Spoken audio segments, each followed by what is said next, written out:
So Todd, you work with Sentient Aware. That's right. What is your role with Sentient Aware?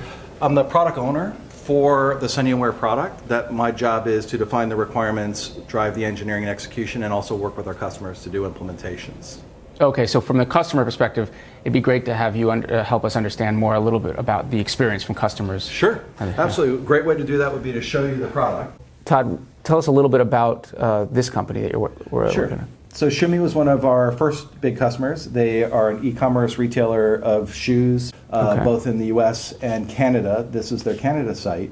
The first thing you'll notice is there's a very simple banner. So from an integration perspective for Shumi, all they had to do was add what looks like a normal banner that says "Show Me Shoes."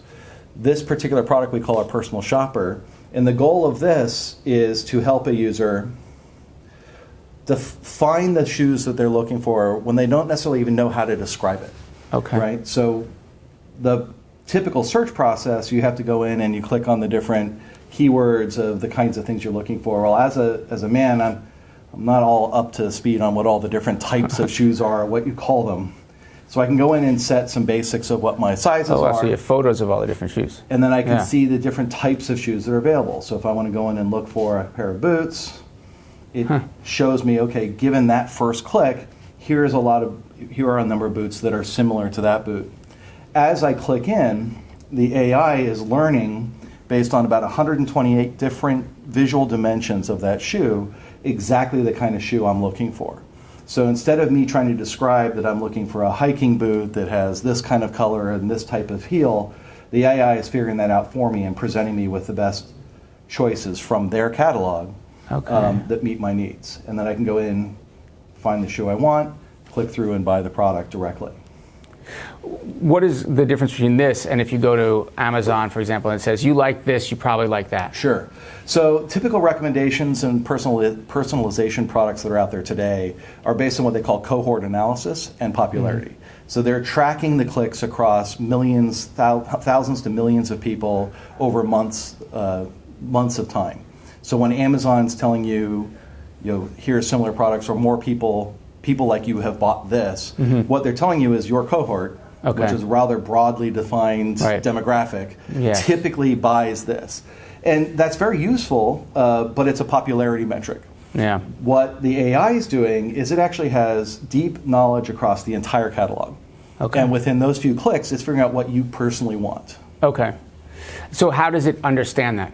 I mean, So the main part of the AI is taking the catalog, ingesting all the images and the information we have about those products, and developing a very large neural network that describes what that catalog is. So the basic part of the computer understanding is knowing what the visual characteristics of all the different products are and how they relate to each other. Okay. And then as the user's interacting, it's very similar to how you would react with a salesperson in a store.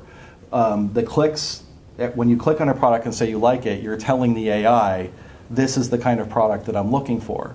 And the AI is able to learn from just a few clicks, 1-2 clicks, the common characteristics between what you've looked at, what you've clicked on, and what's in the catalog.